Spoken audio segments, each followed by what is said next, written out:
The American Rivals of Sherlock Holmes, Section 13, The Cloudbursters, by Francis Lynde, Part I. It was an article in the news columns of the Brewster Morning Tribune which first called the attention of the Brewsterites and the Intermountain world in general to the plans and purposes of the Mesquite Valley Land and Irrigation Company. Connibel, a hard-working reporter on the Tribune, had been sent over to Angel's, the old headquarters of the Red Butte Western on the other side of the Timmenyanis, to get the story of 3 shooting affray which had localized itself in Pete Grimm's place, the one remaining angelic saloon. Finding the barroom battle of little worth as a news story, and having time to kill between trains, Connibel had strolled up the gulch beyond the old copper mines and had stumbled upon the construction camp of the Mesquite Company. Being short of copy on the fight story, the reporter had written up the irrigation project, taking the general outlines from a foreman on the job, whose tongue he loosened with a handful of Brewster cigars. A big earth dam was in process of construction across the mouth of the rather precipitous valley of Mesquite Creek, and the mesa below, which to Connibel's unrural eye seemed to be a very Sahara of infertile desolation, was to be made to blossom like the rose. Kendall, managing editor of the Tribune, had run the story, partly because real news happened to be scarce at the moment, and partly out of sheer astonishment that an enterprise of the magnitude of the Mesquite project had not already flooded the country with the brass band publicity literature which is supposed to attract investors. That a land and irrigation company should actually wait until its dam was 3/4 completed before it began to advertise was a thing sufficiently curious to call for editorial comment. Why Editor Kendall did not comment on the news item as a matter of singular interest is a query which had its answer on the loggia porch of the Hotel Topaz in the evening of the day on which Connibel's write-up appeared. It was Kendall's regular habit to close his desk at 7 o'clock and to spend a leisurely hour over his dinner at the Topaz before settling down to his night's work. On the evening in question he had chanced to sit at table with Maxwell, the general superintendent of the railroad, and with Maxwell's friend and college classmate, Sprague. After dinner the 3 had gone out to the loggia porch to smoke, and it was the big chemistry expert who spoke of the Mesquite news story which had appeared that morning in the Tribune. "Yes," said the editor, "Connibel got onto that yesterday. I sent him over to Angel to write up a shooting scrape, and he had more time on his hands than he knew what to do with. We've all known, in a general way, that an Eastern company was doing something over there, but I had no idea that they'd got their dam pretty nearly done and were about ready to open up for business." " It's wildcat, pure and unadulterated," cut in the railroad man snappily. "What they are going to do to a lot of woolly investors will be good and plenty. That Mesquite Mesa land is just about as fertile as this street pavement here." Kendall was a dried-up little wisp of a man, with tired eyes and a face the color of old oak-tanned leather. "That is what you would think, that they are out there for the easy money," he agreed. "But there's something a little queer about it. They haven't advertised." " Not here," supplemented Maxwell. " It would be a trifle too rank. Everybody in the Timmanyani knows what that land is over in the edge of the Red Desert." " They haven't advertised anywhere, so far as I can ascertain," put in the editor quietly. "What is more, Jennings, who is the engineer in charge of the dam building, and who seems to be the only man in authority on the ground, came in this afternoon and raised sand with me for printing the news story. He said they were not exploiting the scheme here at all, that their money and their investors were all in the East, and they were asking no odds of the Brewster newspapers." "Bitter sort of devil, that fellow Jennings," was Maxwell's comment. But it was the big chemist who followed the main thread of the argument. "What reason did he give for making such an extraordinary break as that, Mr. Kendall?" "Oh, he had his reason, pat enough," rejoined the editor with his tired smile. "He said he realized that we have irrigated land of our own over here in the park, upon which we are anxious to get settlers, and that public sentiment there would naturally be against the Mesquite project. He asked, as a matter of fairness, that we simply let the desert project alone. He claimed that it had been financed without taking a dollar out of the Tommanyani, so we could not argue that there were local investors to be protected." That argument cuts both ways. It's an admission that the Eastern investors might need protection," scoffed the railroad superintendent. Then he added, " They certainly will if they expect to get any money back that they have been spending in Mesquite Valley. Why, Kendall, Mesquite Creek is bone dry half the year." " And the other half ?" inquired Sprague. " It's a cloudburst proposition, like a good many of the foothill arroyos," Maxwell explained. " Once, in a summer storm, I saw a wall of water 10 feet high come down that stream bed, tumbling 20-ton boulders in the thick of it as if they'd been brook pebbles. Then for a month, maybe, it would be merely a streak of dry sand." " Perhaps they are counting upon storing the cloudburst water," commented Kendall dryly. Then, as he rose to go back to his work, " As you say, Maxwell, it has all the earmarks of the wildcat. But so long as it doesn't stick its claws out at us, I suppose we haven't much excuse for butting in. Good night, gentlemen. Drop in on me when you're up my way. Always glad to see you." The two who remained on the hotel porch after the editor went away smoked in comradely silence for a time. The night was enchantingly fine, with a first quarter moon swinging low in a vault of velvety blackness, and a gentle breeze, fragrant with the breath of the mountain forest, creeping down upon the city from the backgrounding highlands. Across the plaza, and somewhere in the yard behind the long 2-storied railroad headquarters building and station, a night crew was making up trains, and the clank and crash of coupling cars mingled with the rapid-fire exhaust of the switching engine. The big-bodied chemical expert was the first to break the companionable silence, asking a question which had reference to the epidemic of disaster and demoralization which had recently swept over Maxwell's railroad. " Well, how are things coming by this time, Dick? Are the men responding fairly well to that little circular letter, man-to-man appeal we concocted?" " They are, for a fact," was the hearty assurance. " I've never seen anything like it in railroading in all my knocking about. They've been coming in squads to fess up and take the pledge, and to assure me it's the water wagon for theirs from now on. By George, Calvin, it's the most mellowing experience I've ever had. It proves what you have always said, and what I've always wanted to believe, that the good in the mass definitely outweighs the bad, and that it will come to the front if only you know how to appeal to it." " That's right," averred the chemist. " It is the strong hope of the country that there is justice and fairness and sane common sense at the American bottom of us, if they can only get at it. I think you can call the booze fight and demoralization round up a trouble past, and begin to look around you for the signs and symptoms of the next biff you're going to get." The stockily built little man who stood as the railroad company's chief field officer in the far western fighting line moved uneasily in his chair. " I have been hoping that there wasn't going to be any next time," he said, chewing thoughtfully upon his cigar. " I should hope with you, Dick, if we had been able, in any of the former scrimmages, to secure good, indubitable court evidence against the men who were backing those buccaneering raids on your securities. The one thing that big money fears to day is the law. The law as the federal courts are likely to construe and administer it. But to obtain your day in court you've got to have evidence, and thus far we haven't been able to sweat out anything that would implicate the man or men higher up. Therefore you may continue to sleep on your arms, keeping a sharp eye out for surprises." " I guess that is pretty good advice," was the ready admission. " But it is rather difficult to put into practice, Calvin.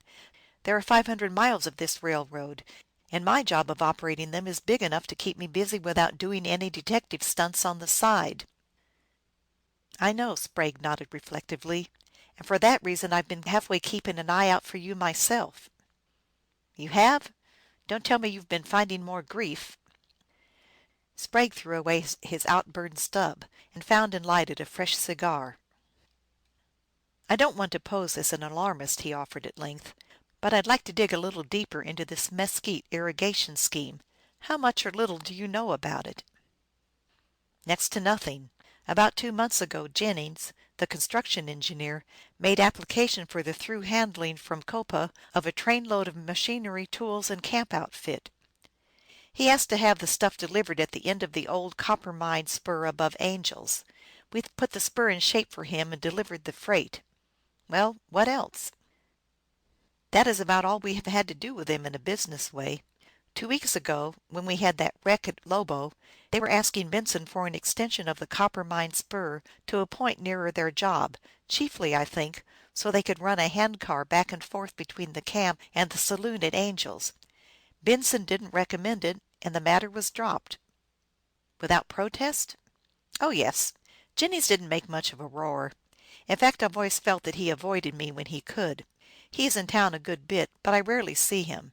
Somebody told me he tried once to get into the Town and Country Club, but didn't make it. I don't know who would blackball him or why, but evidently some one did."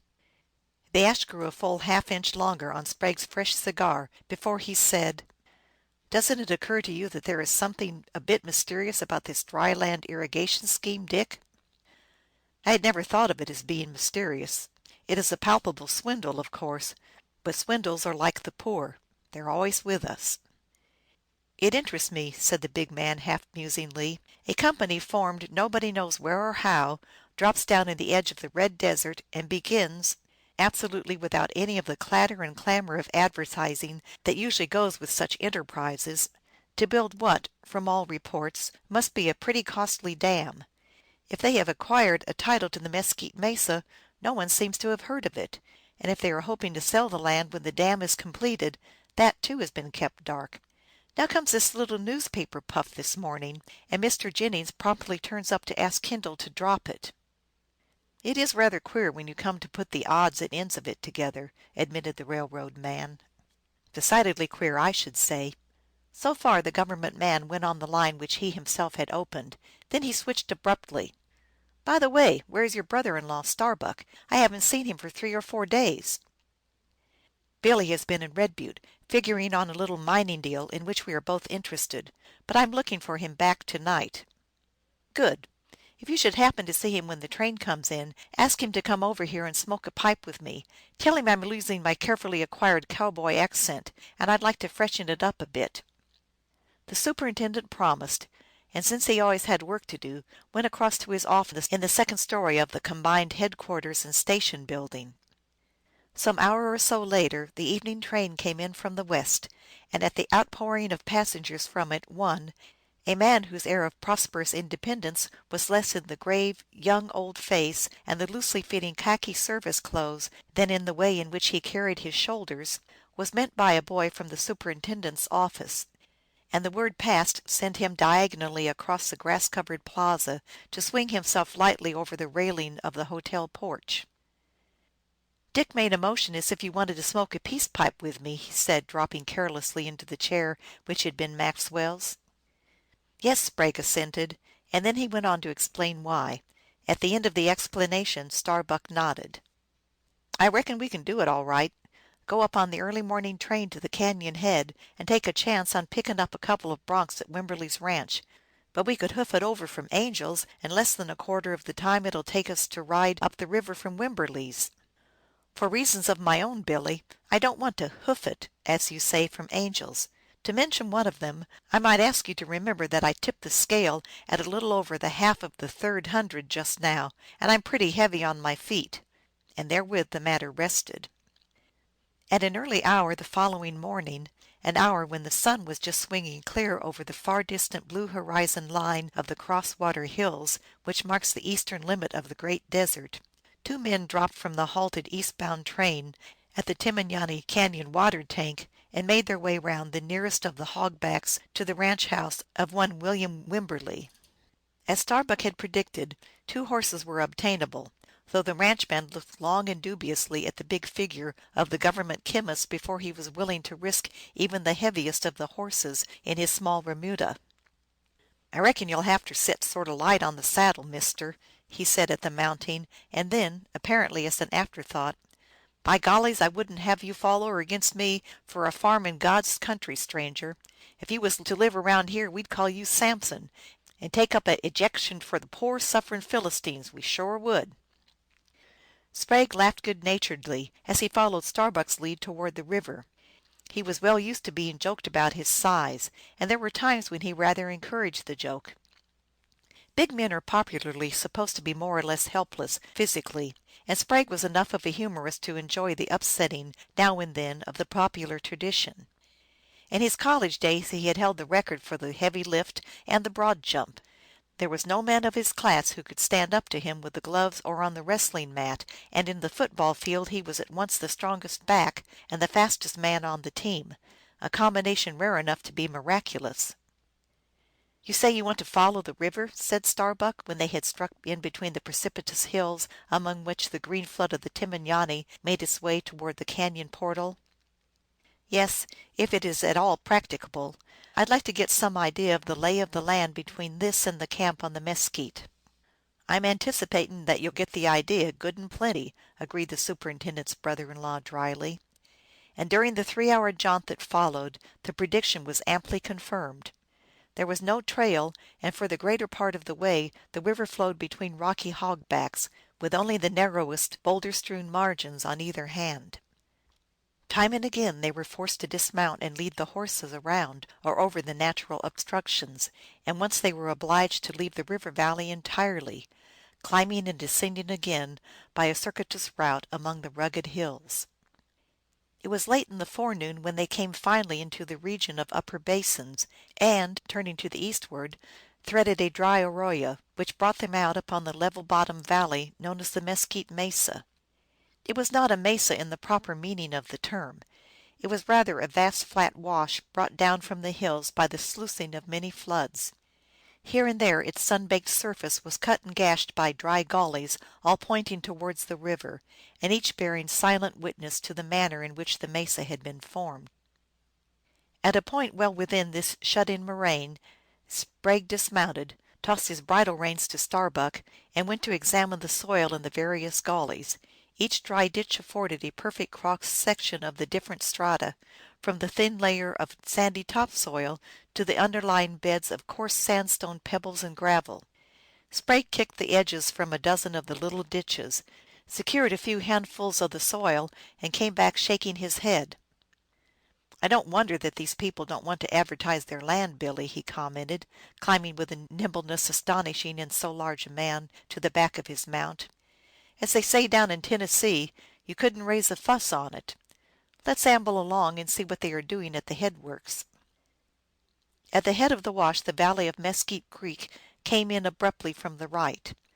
On a bench above the mouth of the valley they found the construction camp of the Irrigation Company, a scattered collection of shack sheds and tents, a corral for the working stock, and the usual filth and litter characterizing the temporary home of the Wop. Across the valley mouth a huge earthwork was rising. It was the simplest form of construction known to the dam building engineer, a mere heaping of earth and gravel mounted by 2 horse scrapers from the slopes of the contiguous hills on either hand. There was no masonry, no concrete, not even the thin core wall which modern engineering practice prescribes for the strengthening member in an earth embankment designed to retain any considerable body of water. Moreover, there was no spillway. The creek, carrying at this season of the year its minimum flow, had been stopped off without an outlet, and the embankment upon which the force was heaping the scrapings from the hillsides was already retaining a good-sized lake formed by the checked waters of the stream. Starbuck and Sprague had drawn rein at the outskirts of the construction camp, and they were not molested until Sprague took a flat black box from his pocket, opened it into a camera, and was preparing to take a snapshot of the dam. At that a man who had been lounging in the door of the camp commissary, a dark-faced, black-bearded giant in brown duck and service leggings, crossed the camp street and threw up a hand in warning. " Hey there, hold on ! That don't go !" he shouted gruffly, striding up to stand squarely in the way of the camera. " You can't take pictures on this job." " Sorry," said Sprague, giving the intruder his most amiable smile, " but you were just a half second too late." And he closed the camera into its box-like shape and dropped it into his pocket. The black bearded man advanced threateningly. " This is company property, and you are trespassers," he rasped. " Give me that camera." Starbuck's right hand went softly under his coat and stayed there, and his steady gray eyes took on the sleepy look that, in his range-riding day, had been a sufficient warning to those who knew him. Sprague lounged easily in his saddle, and ignored the hand extended for the camera. "You are Mr. Jennings, I take it," he said, as one who would temporize and gain time. " Fine dam you are building here." " Give me that camera Sprague met the angry eyes of the engineer and smiled back into them. " I 11 take it under consideration," he said half jocularly. " You 11 give me a little time to think about it, won t you?" Jennings' hand dropped to the butt of the heavy revolver sagging at his hip. " Not a damn minute !" he barked. " Hand it over !" Starbuck was closing up slowly on the opposite side of his companion s horse, a movement which he brought about by a steady knee pressure on the broncho s off shoulder. Jennings s fingers were closing round the grip of his pistol when the astounding thing happened. Without so much as a muscle twitching of warning, Sprague s left hand shot out, the fingers grappled an ample breast hold on the engineer s coat and shirt bosom, and Jennings was snapped from his feet and flung, back down, across the horn of Sprague s saddle, much as if his big body had been a bag of meal. Starbuck reached over, jerked the engineer s weapon from its holster, broke it to eject the cartridges, and flung it away. " Now you can get down," said Sprague, quietly. And when he loosened the terrible clutch, Jennings slid from the saddle horn and fell, cursing like a maniac. " Stand still !" ordered Starbuck, when the engineer bounded to his feet and started to run toward the commissary, and the weapon that made the bidding mandatory materialized suddenly from an inner pocket of the ex cowman s khaki riding coat. But the trouble, it seemed, was just fairly getting under way. Up from the embankment where the scrapers were dumping came 2 or 3 foremen armed with pick handles. The commissary was turning out its quota of rough looking clerks and timekeepers, and a mob of foreign laborers, the shift off duty, came pouring out of the bunk houses and shacks. Sprague had unlimbered and focused his camera again, and was calmly taking snapshot after snapshot of the dam, of the impounded lake, of the upcoming mob, and of the black bearded man held hands up in the middle of the camp street. When he shut the box on the last of the exposures, he turned to Starbuck with a whimsical smile wrinkling at the corners of his eyes. " They don't seem to be very enthusiastic about keeping us here, Billy," he said with gentle irony. " Shall we go?" Starbuck shook the reins over the neck of his mount, and the 2 horses wheeled as one, and sprang away down the rough cart road leading to the end of the Coppermine spur above Angels. At the retreat, some one on the commissary porch began to pump a repeating rifle in the general direction of the pair, but no harm was done. Starbuck was the first to break the galloping silence when an intervening hill shoulder had cut off the backward view of the camp at the dam, and what he said was purely complimentary. " You sure have got your nerve with you, and the punch to back it up," he chuckled. " I reckon I m going to wake up in the middle of the night laughin at the way you snatched that rustler out of his tracks and slammed him across the saddle. I d give a heap to be able to do a thing like that. I sure would." " Call it a knack," rejoined Sprague, modestly. " You pick up a good many of those little tricks when you re training on the squad. Perhaps you ve never thought of it, but the human body is easier to handle, weight for weight, than any inanimate object could possibly be. That is one of the first things you learn in tackling on the football field." They were jogging along slowly by this time, and had passed the copper mine switch on the road leading to the station at Angels. Starbuck was not over curious, but the experiences of the forenoon were a little puzzling. Why had his companion wished to take the long, hard ride up the valley of the Temminani? And why, again, had he taken the chance of a fight for the sake of securing a few snapshot pictures of the irrigation company's construction camp and dam? A third query hinged itself upon the decidedly inhospitable, not to say hostile, attitude of Jennings, the irrigation company's field officer. Why should he object so strenuously to the common sightseer's habit of kodaking anything and everything in sight? Starbuck was turning these things over in his mind when they reached Angels. As they rode into town, Sprague glanced at his watch. " I have been wondering if we couldn't get this man Dickory at the town corral to take charge of these horses of ours until Wimberley can come and get them," he said. " That would make it possible for us to catch the 11:30 train for Brewster." Starbuck said it was quite feasible, and by the time they had disposed of the horses the train was whistling for the station. When they boarded the train, Sprague proposed that they postpone the midday meal in the diner in order to ride out on the rear platform of the observation car. " We 11 get to town in time for a late luncheon at the hotel," was the way he put it, " and on as fine a day as this I like to ride out of doors and take in the scenery." Starbuck acquiesced, and smiled as one well used to the scenery. Truly, the trip through the Timignani Canyon was one which usually brought the tourists crowding to the rear platform of the train. But until the morning of this purely sight-seeing jaunt he had been thinking that Maxwell's big friend was altogether superior to the scenic attractions. Now, however, Sprague seemed greatly interested in the canyon passage. Again and again he called his companion's attention to the engineering difficulties which had been overcome in building the narrow pathway for the rails through the great gorge. Particularly he dwelt on the stupendous cost of making the pathway, and upon the temerarious courage of the engineers in adopting a grade so near, in dozens of places, to the level of the foaming torrent at the track side.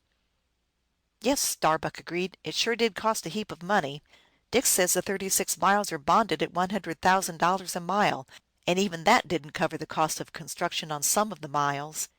But why did they put the grade so close to the river level, persisted the expert, when the foam from a midstream boulder breathed a misty breath on them as the train slid past? Isn't there constant trouble from high water? No, Timignani's a tolerably dependable creek, was Starbuck's answer. Summer and winter it holds its own, with nothing like the variation you find in the Mississippi Valley rivers. An 8-foot rise is the biggest they've ever recorded at the High Line Dam, so J. Montague Smith tells me. They are fixed to take care of that much of a rise at the High Line Dam, are they? Queried Sprague. Oh, yes. I reckon they could take a bigger one than that if they had to. That dam is built for keeps. Williams, who was the constructing engineer, says that the dam and plant will stand when the water of the river is pouring through the second-story windows of the power house. And that, you would say, would never happen, put in the expert thoughtfully, adding, if it should happen, your brother-in-law would have to build him a new railroad through this canyon, wouldn't he? He sure would. The 8-foot rise I spoke of gave them a heap of trouble up here. Washouts to burn. What caused that rise? Rains?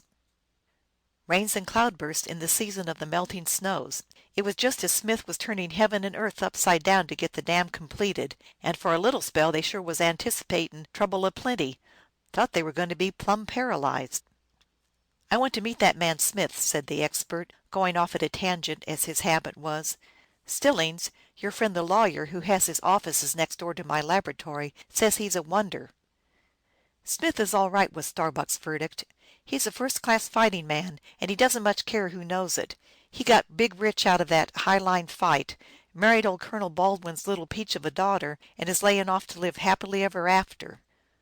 From that on, the rear platform talk had to do chiefly with Mr. J. Montague Smith and his plucky struggle with the hydroelectric trust which he had tried, unsuccessfully as the event proved, to steal the High Line Dam and Water privilege.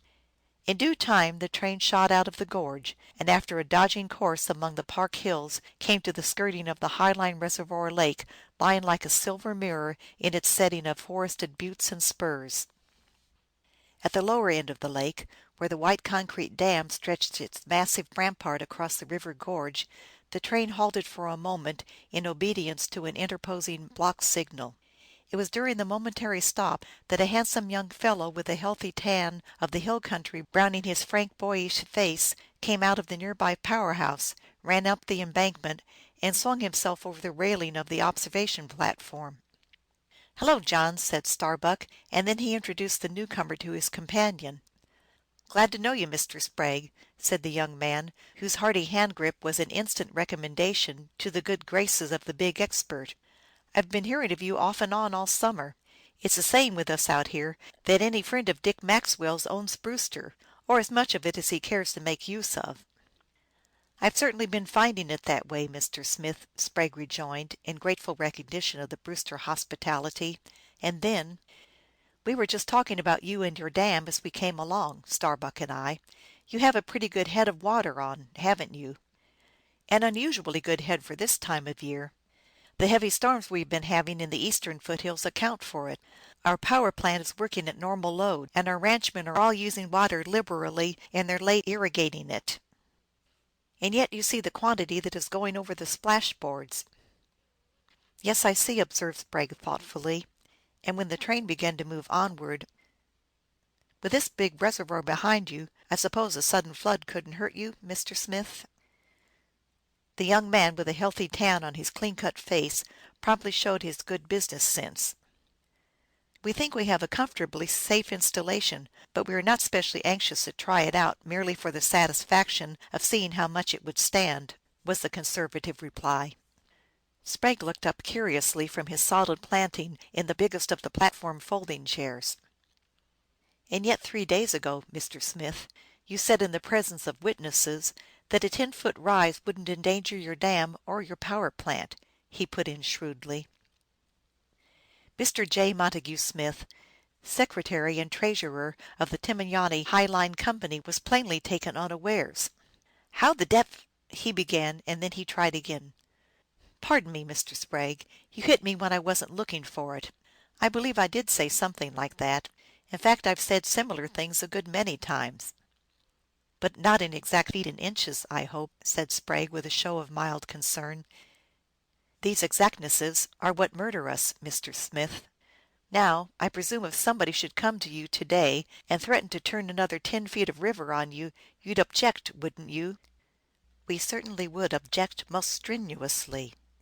" Yet, if that person were so minded, he might quote you as having said that 10 additional feet wouldn't hurt you."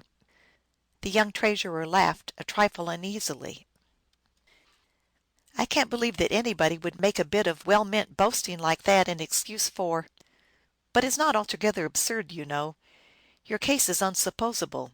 Suppose nobody pushes the button for the rains or the cloudburst storms.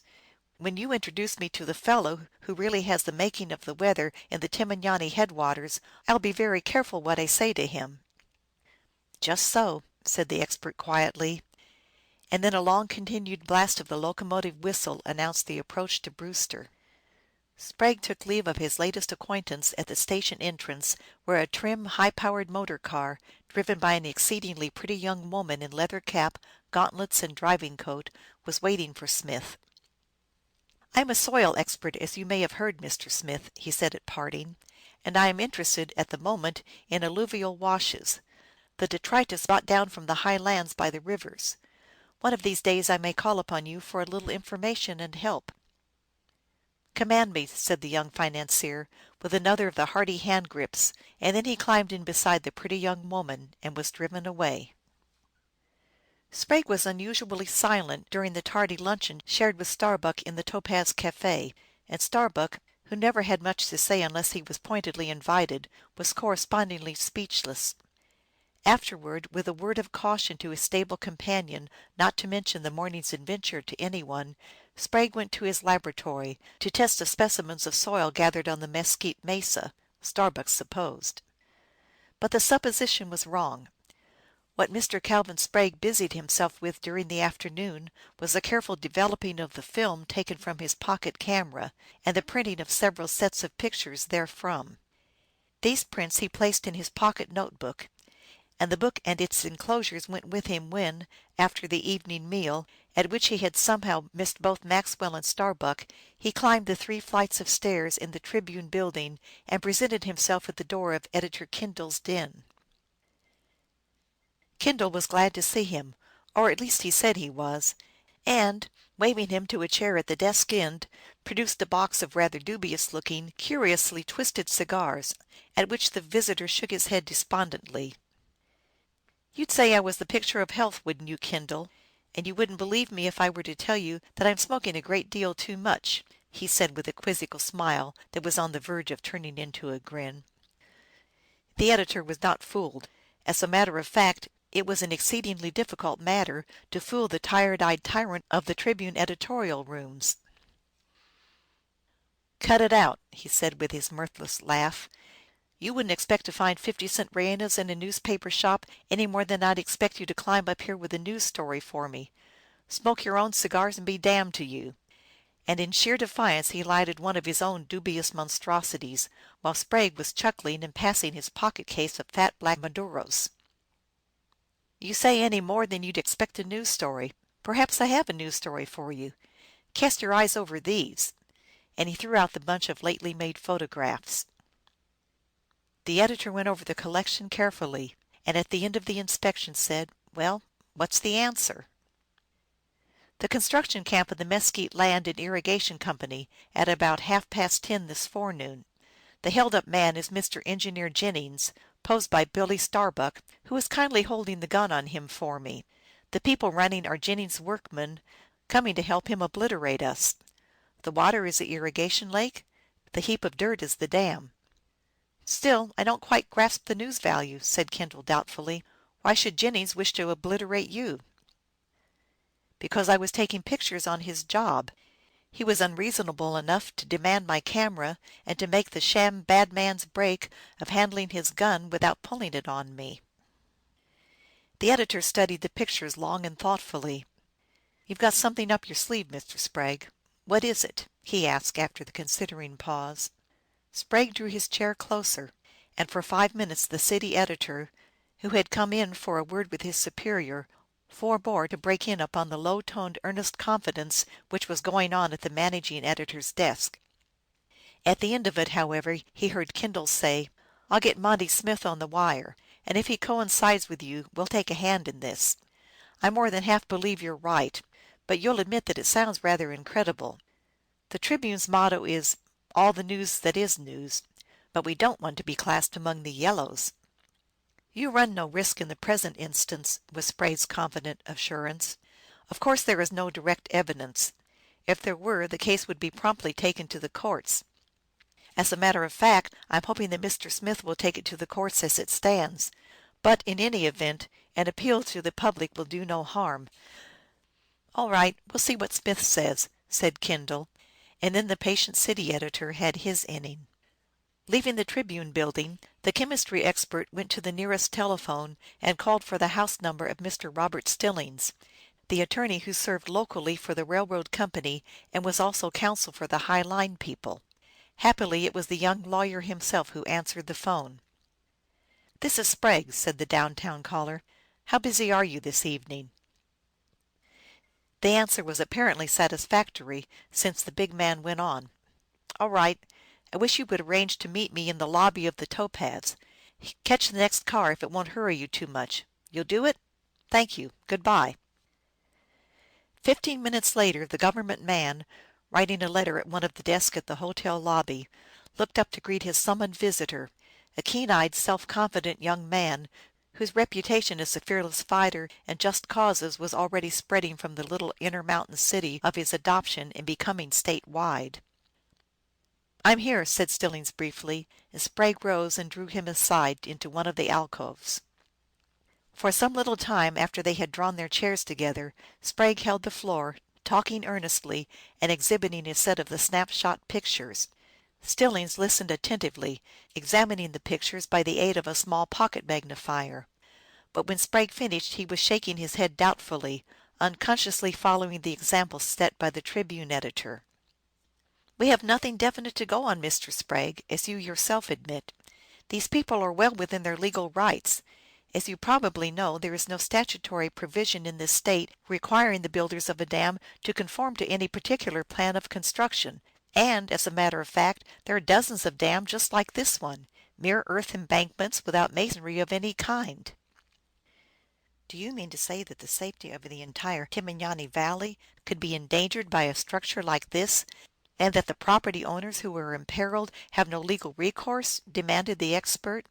" Recourse, yes, plenty of it, after the fact. If the dam should give way and cause damage, the irrigation company would be liable." " Humph !" snorted the big bodied one, half contemptuously. " Law is one of the few things that I have never dabbled in. What you say amounts to this: if I find a man training a cannon on my house, I have no right to stop him.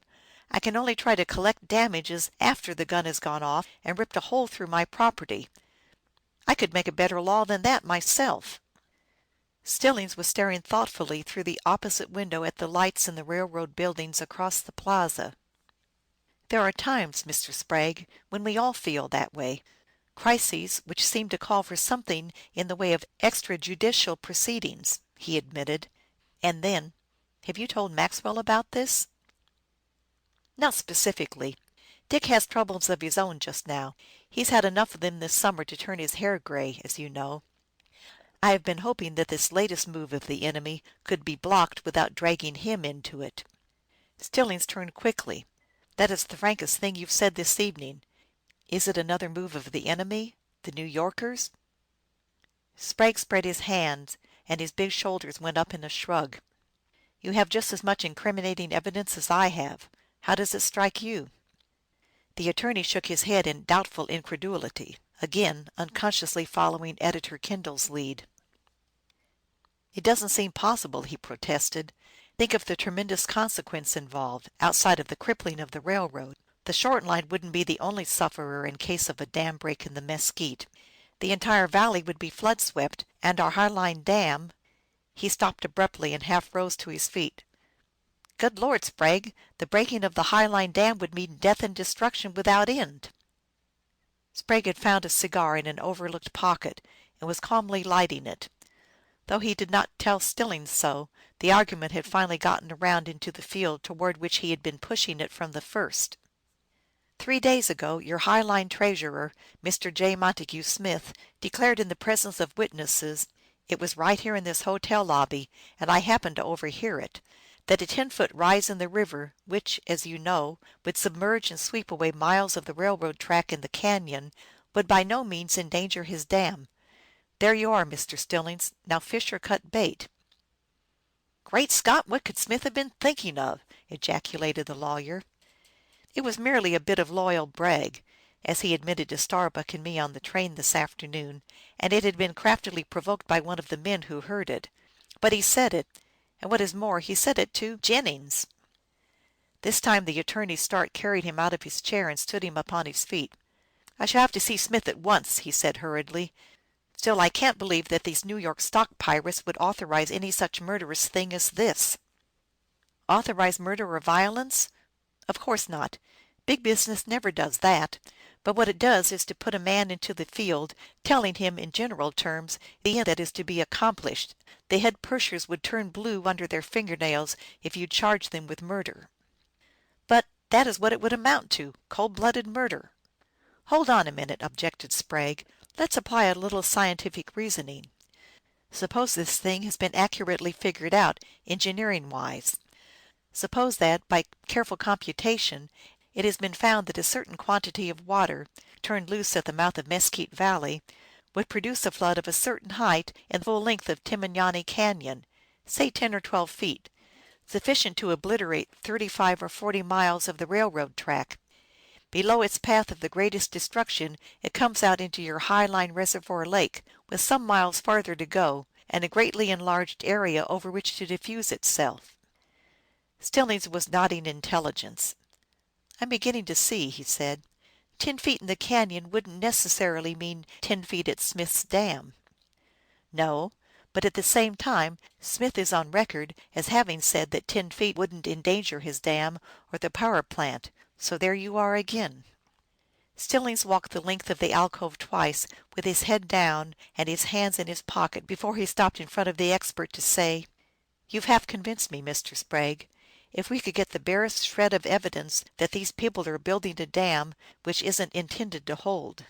" There spoke the lawyer again," laughed Sprague. " If you had the evidence, what would you do?"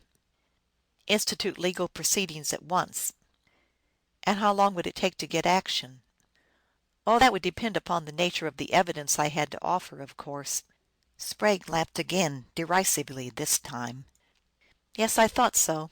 And while you were getting out your wits and monkeying around, do you know what that piece of canyon track cost, Mr. Stillings? I was told to day that $3,000,000 wouldn't replace it, to say nothing of what it would mean to the railroad company to have its through line put out of business indefinitely. No, if we mean to " The interruption was the intrusion into the alcove of a huge framed, hard faced man, who was fumbling in his pocket for a paper. " Hello, Harding," said Stillings. And then, jokingly, " What brings the respected sheriff of Timanani County charging in upon us at this time of night?" " It's a warrant," said the sheriff, half in apology. And then, to Sprague, " I hate like the mischief to trouble you, Mr. Sprague, but duty's duty." Sprague smiled up at the big man. " Tell us about it, Mr. Harding. You needn't bother to read the warrant." " It's that scrap you had with Jennings up at the Mesquite this morning. He swore out a warrant against you for assault and battery." " And are you going to lock me up over night? I fancy that is what he would like to have you do." " Not me," said the sheriff good naturedly. I got Judge McFarland out of bed and made him come down to his office. I m going to ask you to walk around there with me, just to let me out of it whole. I fixed it with the judge so you won t have to give bail." " I 11 go with you," Stillings offered. And a few minutes later, in the magistrate's office, the government man had bound himself, on his own recognizance, to appear in the court the next morning to answer the charge against him. On the sidewalk in front of the justice shop, Stillings reverted to the still more pressing matter. " I m going to see Smith before I sleep, if I have to drive out to the Baldwin ranch to find him," he declared. " In the mean time, Mr. Spragg, if you can devise any scheme by which we can get a legal hold of these fellows, anything that will serve as an excuse for our asking that an injunction be issued." " That would come before Judge Watson, wouldn t it? " Sprague broke in. " Yes." " See Kendall of the Tribune about that. From what he told me a couple of hours ago, I should say that your petition for an injunction would only be a crude loss of time. We 'll try to think of a better way, or at least a more effective way. Good night, and don't omit to throw the gaff into Smith, good and hard." End of Section 13, and end of Part 1 of The Cloudbursters.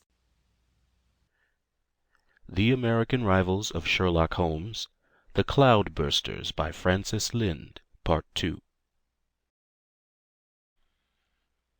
On the morning following Sprague's visit to the Tribune editorial rooms, the newspaper reading public of Brewster had a small sensation served, in Starbuck's phrase, hot from the skillet.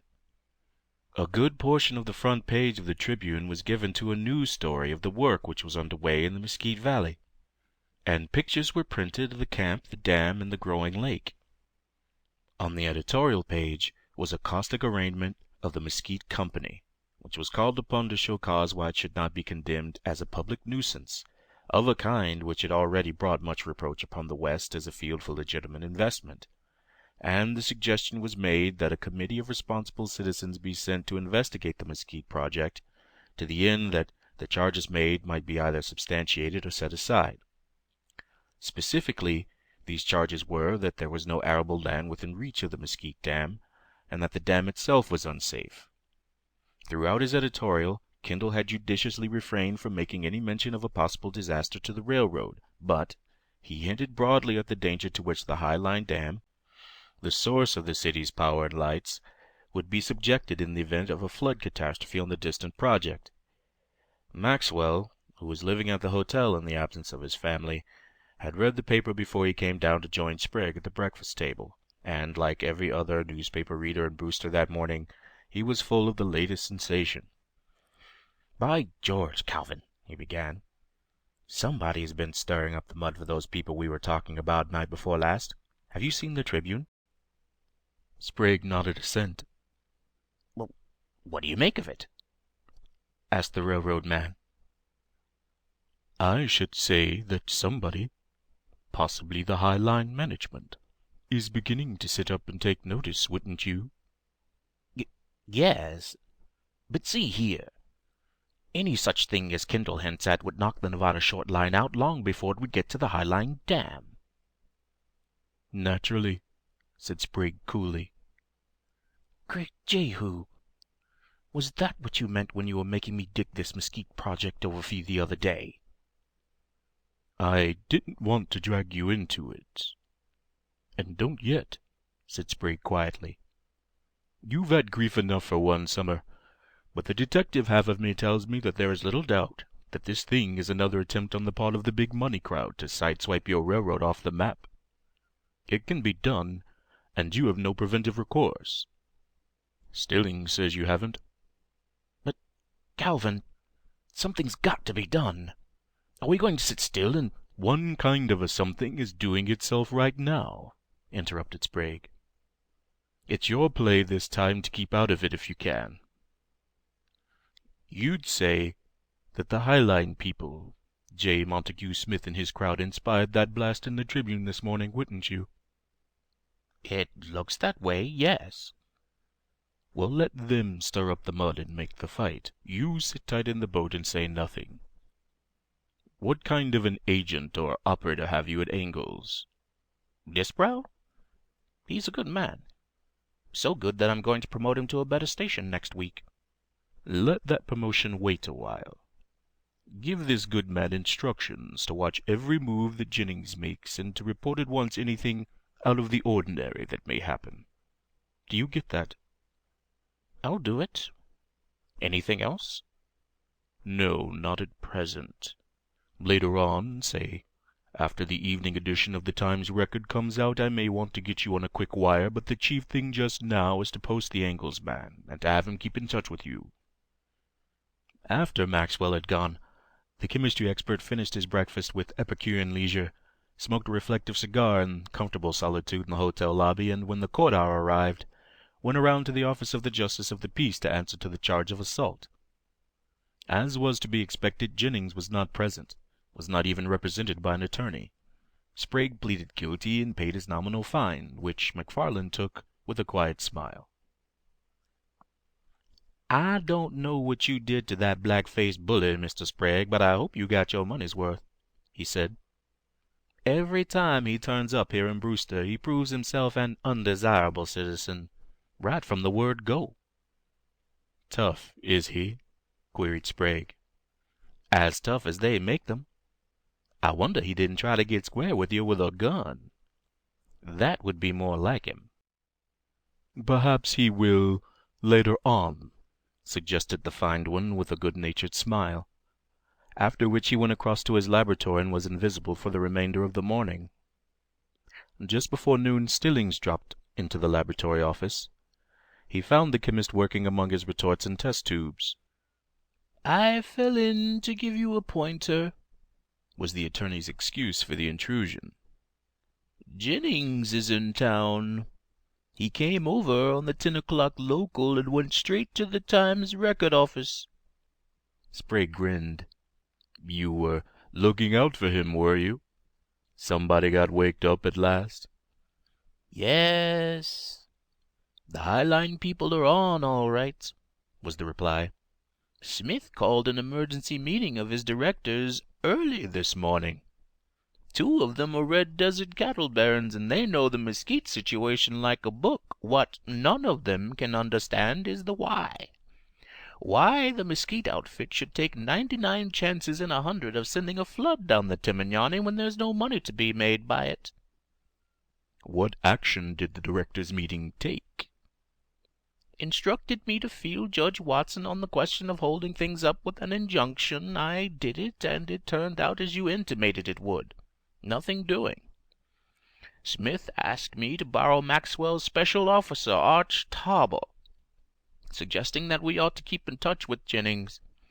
Archer was going over to Angles on the afternoon train, but Jennings has saved him the trouble by coming to town." Well, what next? Sprague inquired. "That is just what I'd like to ask you," was the lawyer's frank admission.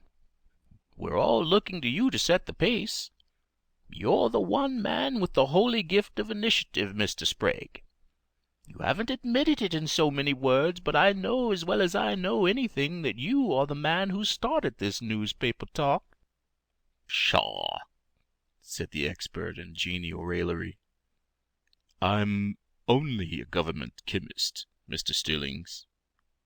"That's all right, too.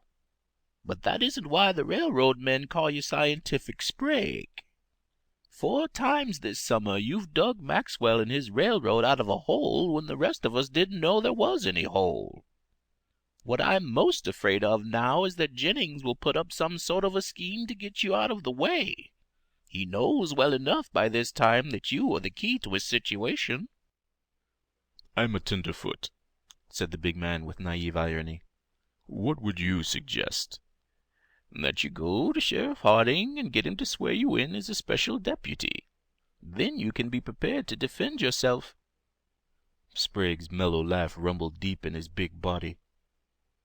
"I guess I can take care of myself if it comes to that, without packing hardware, Starbuck would put it," he averred. "There won't be more than 3 or 4 of them to tackle me at once, will there? But about your campaign. I have been hoping that the Highline people, backed by public sentiment, would be able to head this thing off. I am still hoping it." It will be altogether better if the railroad doesn't have to take a hand on its own account.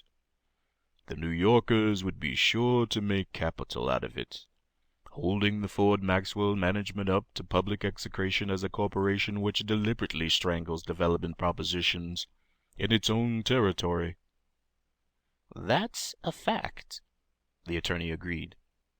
Working along that line, we can afford to wait, for a little while at least, to see how the cat is going to jump. Jennings is over here to get into the newspaper fight himself. In Maxwell's demoralization tussle of 2 weeks ago, it was demonstrated that the Times Record had been subsidized by the enemy. Now we shall see Higginson and his editor jump in and take up the clubs in defense of the Mesquite Company. I guess that is pretty good advice, to wait, said Stillings. But we have an active crowd in the High Line. Its blood is up. Our people will want to be doing something while they wait. Let them talk, said Sprague quickly. Tell them to resolve themselves into committees of one, to throw the big scare into the Brewster public, which depends upon the safety of the High Line Dam for its own safety. Then pick out a few good dependable men like Smith, his old fighting father-in-law the colonel, and Williams, the engineer, who will hold themselves in readiness to start at a moment's notice, night or day, for the firing line, any firing line that may happen to show up. That is more like it, rejoined the attorney. I'm sworn to hold up the majesty of the law, but, as you remarked last night, there are extra judicial crises now and then which have to be met in any old way that offers. Let it rest at that, and see me at the hotel this evening, if you can make it convenient. With the appearance on the streets of the evening edition of the Times Record, the Brewster public learned that there were two sides to the Mesquite question. In terms of unmeasured scorn, Editor Healy attacked the narrow prejudice which would seek to place stumbling blocks in the way of a great enterprise designed to benefit not only the region locally concerned, but the entire West. In the course of a long and vituperative editorial, the High Line Company, the Brewster Public Service Corporations, and the railroad each came in for its share of accusation, and their joint lack of public spirit was roundly condemned. It was pointed out that the High Line plant, by the admission of its own officials, would be in no danger, even in the unsupposable case of the breaking of the Mesquite Dam. Also, it was urged that the penny-wise policy of the railroad in adopting the low grade in Timignani Canyon was a matter of its own risk. Was the development of the nation to be halted, it was asked, because a niggardly railroad company was unwilling to spend a little money in raising its grade beyond a possible danger line? But the sting of the editorial from Maxwell was in its tail. Healy concluded by darkly hinting that certain of the railroad officials were interested financially in sundry Timignani parklands owned by the High Line Company, and that they were willing to kill the prospects of the new district for the sake of their own pockets. Maxwell was furiously hot about this blast in the evening paper, as his demeanor at the dinner table where he spoke his mind freely to Sprague sufficiently proved. "Why, the miserable liars!" he raged. "There isn't an official on the short line from President Ford down who owns a single share of stock in the High Line. We all did help out at first, but Ford made every man of us turn loose the minute the dam was completed and the project was securely on its feet. He insisted that we couldn't afford to work for 2 dividend accounts." "He was quite right," said Sprague calmly. "But that is neither here nor there. It was Jennings' turn at bat, and he took it. Let it go, and tell me what you hear from that good and reliable man Disbrow at Engle's." "I had him on the wire myself just a few minutes ago," was the superintendent's answer. "He says something has stirred things up over on the Mesquite. They're working night shifts, began last night." "Rain?" queried the expert. "How the devil do you manage to jump at things that way?" demanded Maxwell, half irritably. "Yes, there have been cloudbursts in the eastern foothills. The river rose 2 feet today." "Ah. That may bring on more talk before the stenographers are ready to take it down. Any more items from Engle's?" Nothing special. The Mesquite people got to have a carload of dynamite this morning.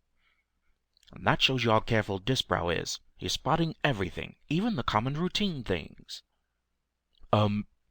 Dynamite, eh? What use is Jennings for so much high explosive as that? I don't know. Uses it in excavating, I suppose. The more he uses, the bigger his rake-off from the powder company. Where there's a big graft, there's always a lot of little ones.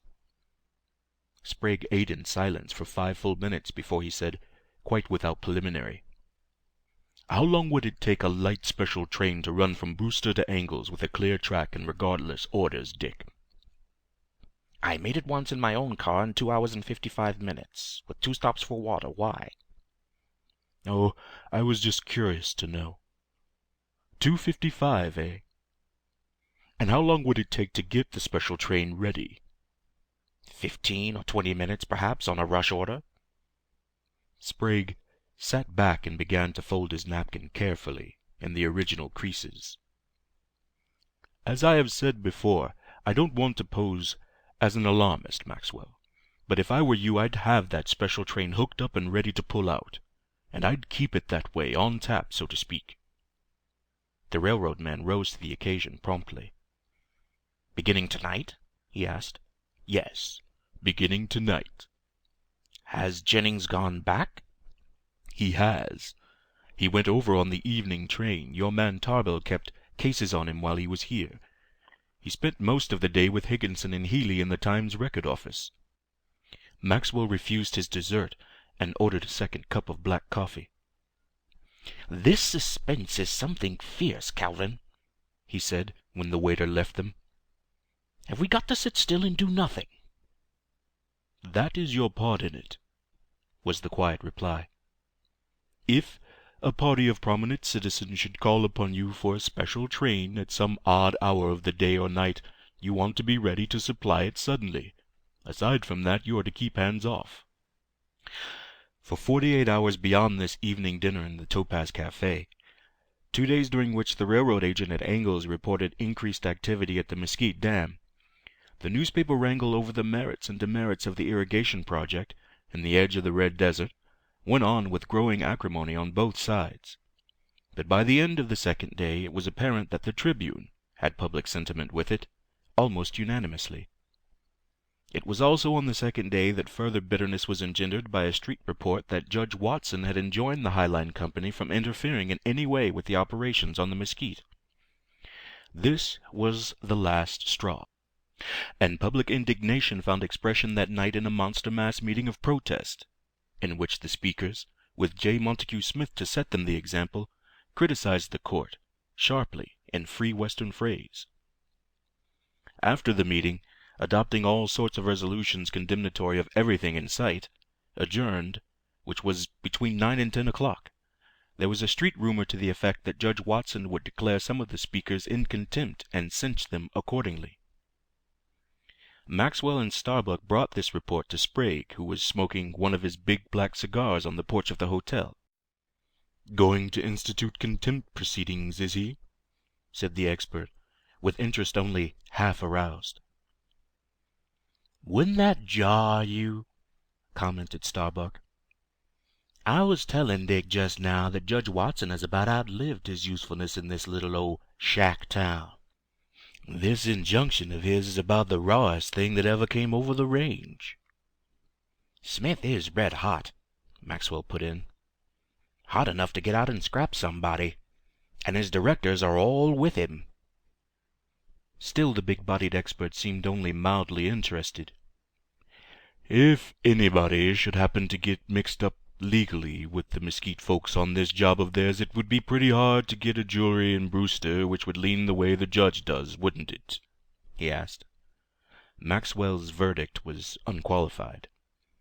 "It would be practically impossible." He had found his pipe and was filling it when Sprague pointed to the spur track at the end of the railroad building opposite.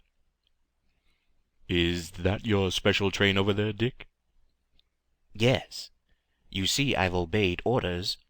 That train has been standing there for 2 days, with 3 shifts of men dividing up the watch in the engine cab."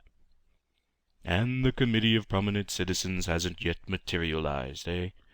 Never mind, you've done your part. What is the latest from Angles? More cloud bursts in the hills and more activity up on the mesquite. Disbrow says that Jennings has been offering all sorts of big pay to the scattered ranchmen to get them to come on the job with scraper teams. That's bad, said the chemistry man briefly, adding, I don't like that. Starbuck got up to stand with his back to a porch pillar. From the new position, he could look through the windows into the thronged hotel lobby. This town's stirred up some hotter than I've ever seen it before, he drawled. Look at that mob inside, and every blame man of it chewing the rag over this water proposition. I don't like that, Sprague repeated, thus proving that he'd entirely missed Starbuck's comment on the excitement. Then he sat up suddenly. There's a boy just coming down from your offices, Maxwell. It's the night watchman's boy, isn't it? Run across and head him, Starbuck. I believe that's a telegram he has in his hand. Starbuck swung himself over the railing and caught the lad before he could disappear in the street throngs. You were plumb right, he said, when he came back to take his place on the porch. He did have a message. It's for Dick. Here you are. Maxwell tore the envelope across and held the telegram up to the ceiling light. Here's news, he announced. It's from our man at Angles. He says, Jennings's force disbanded, and most of it gone east on limited. Been shipping teams and outfit all afternoon. Too busy to wire sooner. The superintendent crumbled the telegram and smote fist into palm. Bully for you, Sprague, he exulted. You pushed the right button just right. Jennings couldn't stand the pressure. He's given up the job and quit. There was no answering enthusiasm on the part of the big man, who rose suddenly out of his chair and reached for the telegram. Quite the contrary, the hand which took the crumpled bit of paper was trembling a little. Dick, he began, in his deepest chest tone, you hike over to the dispatcher's office on the dead run and have Connolly clear for that special train. Don't lose a minute. Starbuck, it's up to you to find Smith, Tarbell, Williams, Colonel Baldwin, and 2 or 3 more good men whom you can trust. Trust absolutely, mind you. Herd your crowd at the station in the quickest possible time. And you, Maxwell, make it your first business to tell the agent at Angles that there's a special train coming over the road. Don't tell him its destination. Just say it will leave Brewster going east in a few minutes. Don't slip up on that. It may mean a dozen human lives. Get busy, both of you. After he was left alone, Sprague shouldered a path through the crowd in the lobby and had himself lifted to his rooms. When he came down a few minutes later, he had changed his business clothes for the field rig which he wore on his soil-collecting expeditions. He had scarcely worked his way through the throng to the comparative freedom of the porch when Maxwell came hurrying across from the railroad building. Bad luck, said the superintendent, with brittle emphasis. There's a freight train off the Steel halfway between Corona and Timignani, this side of the canyon, and the track is blocked. And we can't get by. There's nothing on the other side of the wreck that you could order down to meet us at the block. Nothing nearer than Angles. There is an eastbound freight held there, loading the last of Jennings's outfit. To order the engine back from that would add at least an hour and a half to the 2-hour 50-minute running schedule I gave you the other day. Sprague swore, out of a full heart, which, since he was the least profane of men, was an accurate measure of his growing disquietude. That's on me, he grated. I had it all figured out to the 10th decimal place, and I didn't put in the factor of chance. Dick, I want the biggest automobile in this town, and the one man among all your thousands who is least afraid to drive it. Maxwell was able to answer without hesitation. And the car will be Colonel Baldwin's Big 6, with Starbuck for your reckless chauffeur. But I doubt if you can get over the range in anything that goes on wheels. Then he added, What is it, Calvin? What have you figured out? Sprague ignored the anxious query and spoke only to the fact. Can't get over the range. I tell you, we've got to get over the range. Good Lord, why in heaven's name doesn't Starbuck hurry? Starbuck had hurried. He had looked to find most, if not all, of the men he had been told to summon, closeted in conference with Stillings.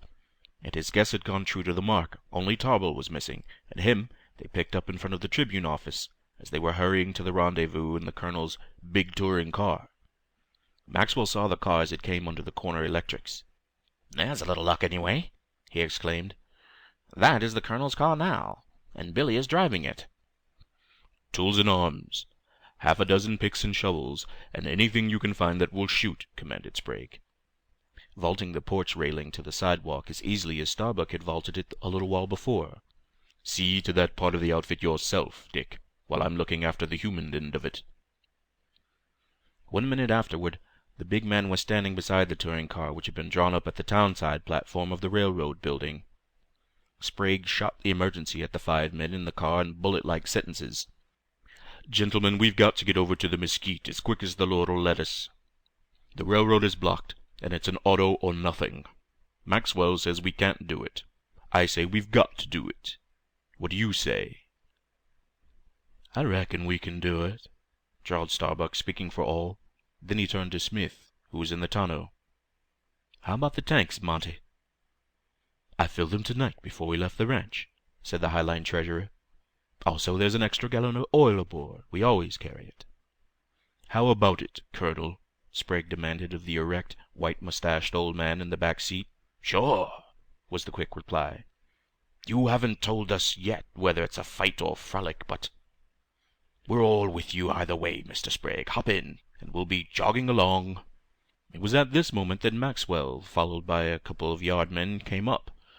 The men were carrying the picks and shovels, which were hastily stowed in the car, and the superintendent handed over a small arsenal of weapons, 3 of them being sawed-off Winchesters. "I had to raid the express office," he explained, "and I took what I could find." Then to Sprague, who had mounted to the seat beside Starbuck, "Don't you want me along?" "No. You can do a great deal more good right here.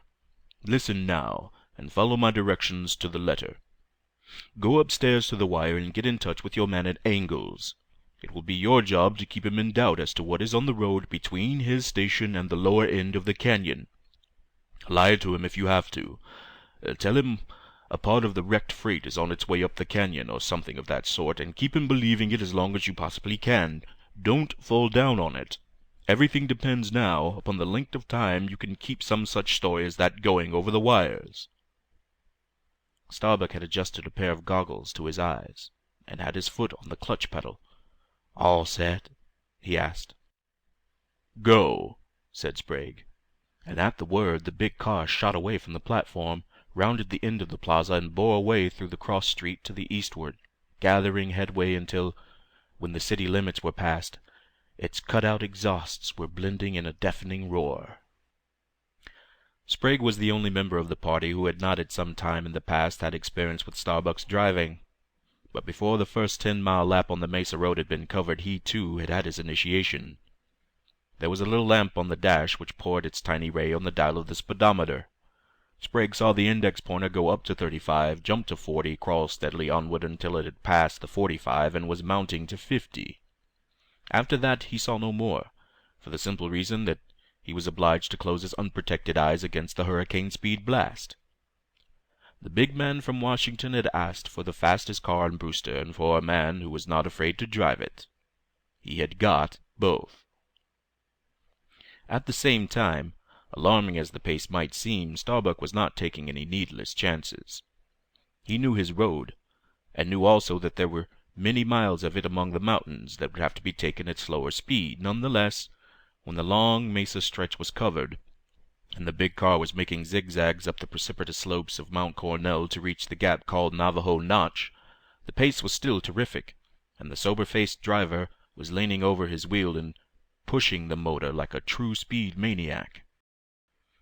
There was an hour of this risky zigzagging, and then the pass, lying cold and grim in the half-moonlight at altitude 10,000 feet, was reached and threaded. Following the summit gaining came the down-mountain rush on the eastern slope, and again Sprague closed his eyes, confessing inwardly that the steadiest nerve may have its limitations. With precipices shooting skyward on the right, and plunging sheer to unknown depths on the left, and with a man at the wheel who had apparently hypnotized himself until he had become a mere machine driving a machine. When Sprague opened his eyes, the great car was once more on an even keel, and its wheels were spurning the hard red sand of the desert. In the far distance ahead, a light was twinkling, the lamp in the station office at angles. Sprague spoke to the iron-nerved driver at his side. "Hold on, Billy. Can you make the remainder of the run without the lamps?" Starbuck brought the big machine to a stand, and leaned over and extinguished the lights. A little later, under Sprague's directions, he was making a silent circuit of the town, with the muffler in and the engine speeded at its quietest. Since it was far past midnight, the better part of Angles was abed and asleep, with lights showing only at the railroad station and in Pete Grimm's dance hall, where, arguing from the row of hitched horses, a roundup of red desert cowboys made merry. Sprague stopped the car with a sign to Starbuck and turned to Tarbell. "Get out, Archer, and make a quick run over to the station. I want to know what's going on in Disbrow's office." Tarbell made the reconnaissance and was back in a few minutes. "Disbrow is at his wire, with a man walking the floor behind him, and there's a piebald bronc hitched out beyond the freight shed," was the brief report. "Who is the floor walker?" asked Sprague. "I couldn't get a fair squint at him, but he looked mightily like the fellow I've been keeping cases on for the last 2 or 3 days." "Gentlemen, we're in luck for once," Sprague said impressively. "That's Jennings, without a doubt, and he is waiting for a wire, the right kind of wire, to come from Brewster.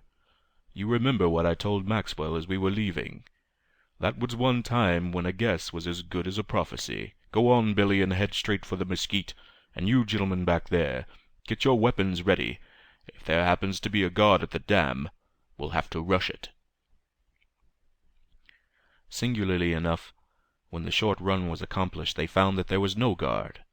The shack camp was deserted, with all the disorder of a hasty evacuation strewn broadcast. But in the valley itself there was a startling change. The lake, which 3 days earlier had reached only halfway up the earth embankment, was now lapping within a foot of the dam top, the result of the continued storms and cloudbursts reported by the Brewster weather station. Starbuck eased the big car up the dam head, and Williams and Tarbell made a quick quartering of the deserted camp. "Nobody here," the engineer reported, when they came back to the car, and then Sprague asked Starbuck to relight the headlamps. With the acetylenes flinging their broad white beam across the earthwork, another change was made apparent. In the center of the dam a square pit, plank-lined like the shaft of a mine, had been either sunk or left in the building. Over this pit stood a 3-legged hoist, with the block and tackle still hanging from its apex. "What is that thing out there?" queried the colonel, shading his eyes with his hand. "Jennings would probably tell you that it is a new kind of spillway by which, in case of need, the reservoir lake can be emptied," suggested Sprague. "But we haven't time to investigate it just now. Our job at the present moment is to take the law into our hands and empty the lake, and to do it, if we can, without bringing on the catastrophe it was designed to accomplish." "Heavens!" ejaculated Colonel Baldwin.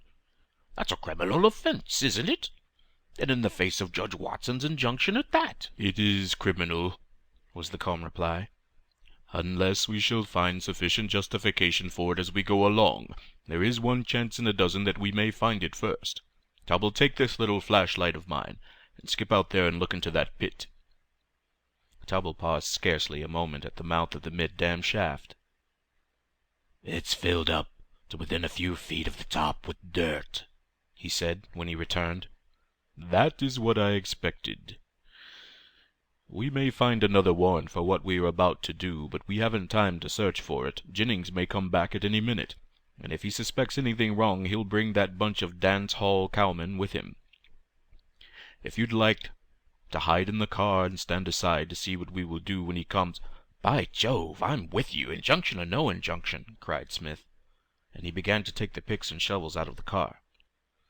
"Go to it," said the colonel, and Sprague turned to Williams. "Mr. Williams, you're an engineer. Our problem is to drain this lake in the shortest possible time in which it can be done without raising a dangerous flood level in the Timignani River.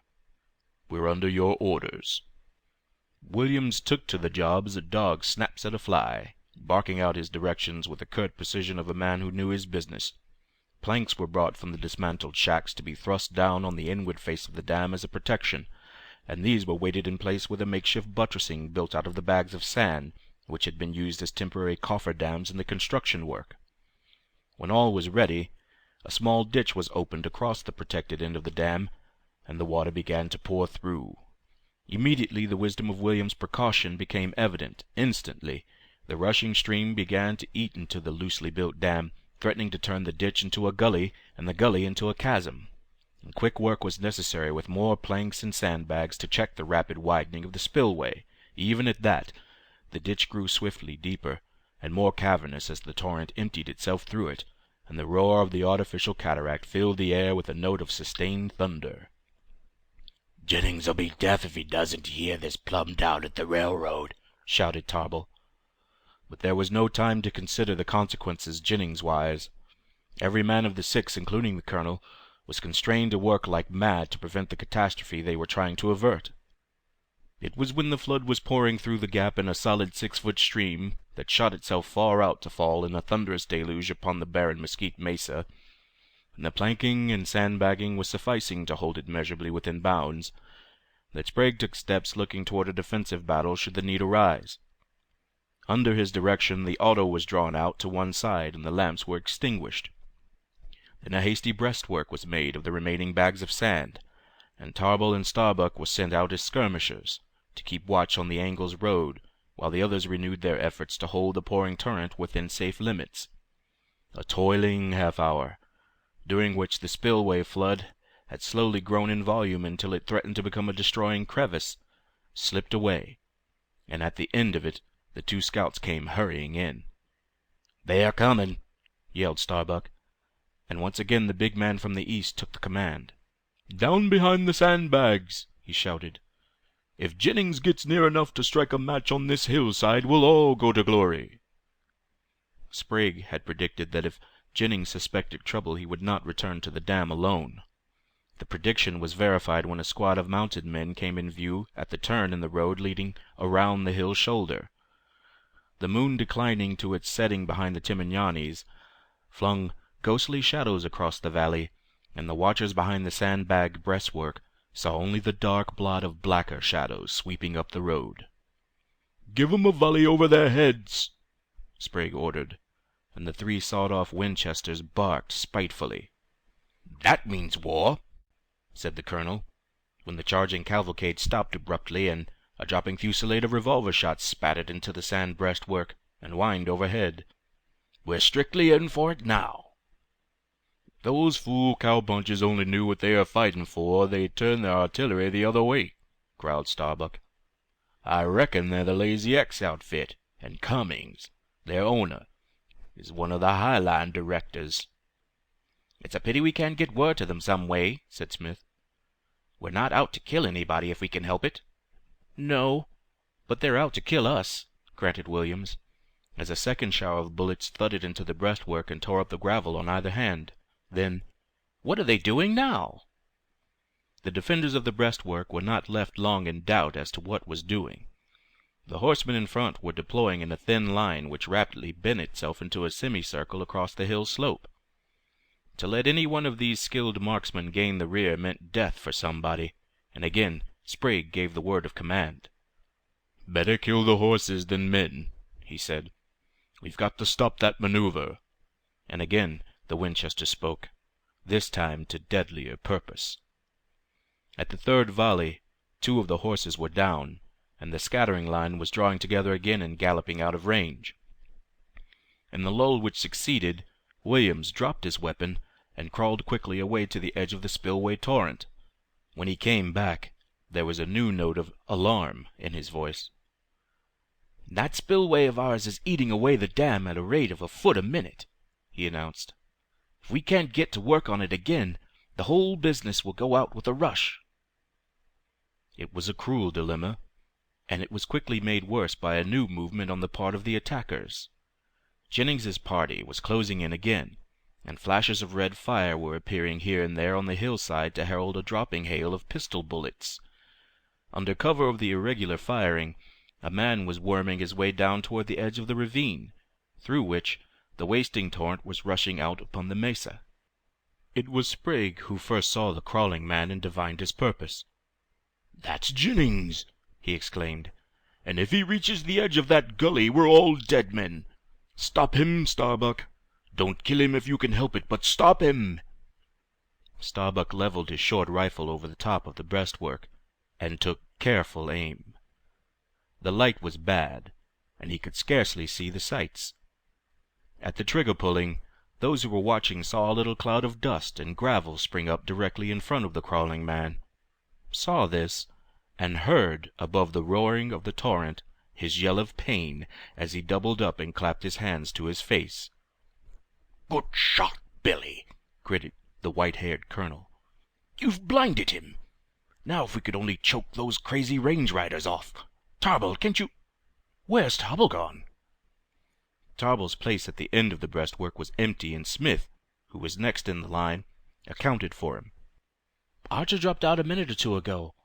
I think he's trying to make a dodge around to get at those cowpunchers." The firing had ceased for the moment, and the man who had tried to creep down to the ravine was stumbling back up the hill. Williams nervously thrust his plea again. I tell you, we've got to get to work on this thing behind us, and do it quick," he urged. "There is still water enough in the lake to tear out the heart of the Timignani Canyon if it all goes at once." Sprague set the temerarious example by springing to his feet, and the others followed him. There was no answering volley from the hillside. On the contrary, the black blot of things animate on the slope was melting away, and a minute later Tarble came running back. "The boys have got their hunch," he cried. "A couple of them are taking Jennings back to Angles, and the rest of them will be here in a minute to help us. They didn't know what was up." As one man, the half-dozen flung themselves upon the task of keeping the roaring crevice under control, and a little later 8 of the cowmen came racing down to swell the working force. But even for the augmented numbers, it proved to be a fiercely fought battle, with the issue hanging perilously in the balance for a long time. Hour by hour they toiled, making plank bulkheads out of the shack lumber, piling sandbags against the crumbling embankment, and fighting inch by inch with the gnawing flood as the night wore away. And it was thus that the graying dawn found them, soaked, muddied, gasping, and haggard with fatigue, but with the victory fairly won. The flood was still pouring through the gap, which had by now widened to the cutting away of a full half the dam, but the great body of water had already passed out, and there was no longer any danger. When the sun was just beginning to redden on the higher peaks of the western mountains, a shout from the hillside road broke upon the morning stillness. A moment later, Maxwell and Stillings came running to the brink of hazard. Sprague stumbled up out of the crevice chasm and pointed down to the washed-out heart of the dam. There, piled in the bottom of what had once been the plank-lined pit with a hoisting tackle over it, and laid bare now by the scouring flood, was a great pile of dynamite stacked solidly in its shipping boxes. And, half buried in the sand and detritus of the outflow, lay the iron pipe through which the firing fuse had been carried to the gully edge Jennings had tried to reach. "There is the warrant for what we've been doing, gentlemen," said the big expert wearily. "Take a good look at it, all of you, so that if the courts have anything to say about this night's work—" Maxwell cut in quickly. "There's nobody left to make the fight. Jennings went east from Angles on the first train that got through. He was badly blinded, so Disbrow says. Got a fall from his horse was the story he told. We'll fix this layout so it will stand, just as it is, until everybody who wants to has seen it." "You couldn't stay away, could you?" said the white-haired colonel, grinning up from his seat on the last of the sandbags. "I told the boys here you'd be turning up as soon as your railroad track was open." "We've had a mighty anxious night," Stillings put in. "The river is up 5 feet, and we couldn't tell what was happening over here. Great Jonah, but you men must have had your hands full." "We did," said Smith. "But it's all over now. All but the shouting," said Maxwell. "But post your guards and let's get back to town. My car's at Angles, and we came up special. When we left, Brewster, the plaza was black with people waiting for news." was on the way down the flood-swollen canyon that the chemistry expert explained to the private car company at the breakfast table how he had been able to diagnose the case of the cloud-bursters. "It was merely a bit of what you might call constructive reasoning," he said modestly.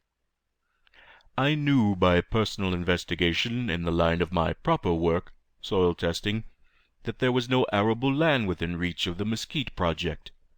The other steps followed, as a matter of course. Starbuck here is wondering why I risked his life and mine to get a few photographs for the Tribune, but if any of you will examine the snapshots carefully under a magnifier, you will see that they prove the existence of the central pit in the dam, and that one of them shows the pipeline through which the fuse was to run. For the possible legal purpose, I was anxious to have this evidence in indisputable form. That's all, I believe." Not quite all, Maxwell broke in. How did you know that Jennings would be hanging over the wire at angles while you people were making your flying trip across the mountain in the auto? Sprague laughed good-naturedly. "Call it a guess," he said. "It was evident that Jennings wasn't anxious to kill a lot of innocent people. His inquiries about the strength of the Highline Dam proved that. It ran in my mind that he wouldn't touch off his earthquake until he could be reasonably sure that the flood wouldn't catch a train in transit in the canyon. That would have been a little too horrible, even for him. Now, you've got it all, I guess." "But you haven't got yours yet," laughed Stillings. "When this thing gets out in Brewster, the whole town will mob you and want to make you the next mayor, or send you to Congress, or something of that sort." "Not this year," said the big man, with another mellow laugh. "And I'll tell you why. Just before this train reaches town, it's going to stop and let us lawbreakers get off, scatter, and drop into town as best we can without calling attention to ourselves. And tomorrow morning you will read in the Tribune how the Mesquite Dam, weakened by the recent storms and cloudbursts, went out by littles during the night, watched over, and kept from going as a disastrous whole by a brave little bunch of—" he looked around the table and winked solemnly—"by a brave little bunch of cowboys from the Lazy X." Then, with sudden soberness, "Promise me that you won't give it away, gentlemen all.